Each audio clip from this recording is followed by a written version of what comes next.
accent and only lived there for 6 years.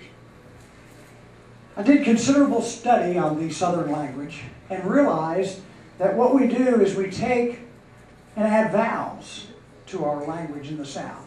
A good example of that, G-R-E-E-I-T-S. Help me out. Grius. Yeah, Grius. H-A-Y-O-U-S. Hayos. You got it. You got it. M-E-E-I-L-K. Milk. Milk. Yep. Sometimes you can just add another consonant in there, like what we do on Thursdays in the South, the W-A-R-S-H. The Warsh, of course, the Warsh. Yep. Now up north, all they do is drop the last consonant and add a whole bunch of vowels, like ka. You know what you got? Or fa. You know. So there's the differences in language up there. Another tradition that really touched me when I moved to the South, even as a 10-year-old driving down the road in my dad's truck, or riding down the road in my dad's truck, is the wave. Not this wave, the wave. Y'all do it?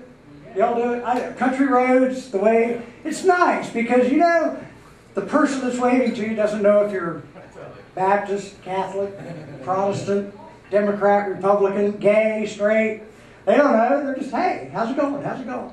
And it's neat because you have, of course, the wave, and then you got the finger, or the finger, or and the one I find that I'm guilty of this myself is when the head does not connect with the hand. So you get this, right? Hey, you don't have enough time to do this. Hey, like that. I just think that is so neat to have that wave, and it's just a very nice welcome. And you don't see it up north, actually, in Jersey. If you see that, the wife whispers to the husband, "Get the gun out of the glove box, honey." You don't do that up there. He's weird. He's waving at me. Another experience that I had when I moved onto the farm. How many of y'all have had the experience of an outhouse? An outhouse. We had an old 150-year-old Shenandoah County farmhouse, 7 children, mom and dad, and 1 bathroom. Believe me, we used the outhouse. We did. We had a 2-seater. And back behind the house, back by the barn, one day my brother Jim and I had to go at the same time. He's pulling his pants down and a quarter falls out of his pocket, falls down in the hole. He finishes up, pulls his pants up, pulls his wallet out, throws a 20 down in the hole. I go, "Jim, what in the world are you doing?" He said, "I wasn't going down there for just a quarter."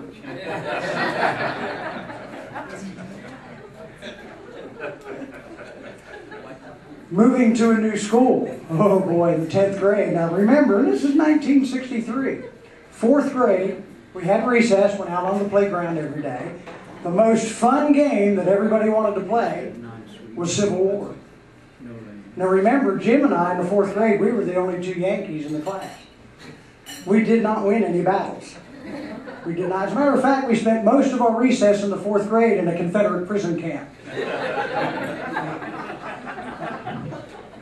The other thing about in the South, animals. Of course, I learned, never would have dreamed when I was 6, 7, 8, 9 years old that I've been living on a farm, milked 5 Guernsey cows twice a day, fed the chickens, sloughed the hogs, did all the farm work, weeded the garden, harvested the garden, and it goes on and on and on. But one of the things, the animals, particularly animals you see on the road, and we see this all the time, of course, this time of year deer are very prevalent around, but you see cows out, you see horses out, recently a lot of goats, seen a lot of goats out. You see a rabbit, a raccoon run across the road. While I'm driving, this happened 2 weeks ago.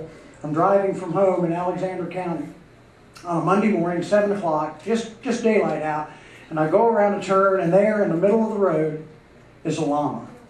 I swear to God, a llama. I rolled my window down, went past him real slow, and said, "Hey, you're not from around here, are you?" But the funniest thing is a week later, my wife comes home. She works at Iredell Memorial Hospital. And she heard people outside her office talking about a llama. So she went out, and sure enough, it was the lady whose llama was out that I saw and talked to. And come to find out, it was a Yankee llama. His name was George Harrison. I mean, surely if she'd have wanted to give it a southern name, Conway Twitty would have fit a whole lot better, I think. You know, it would have been fun.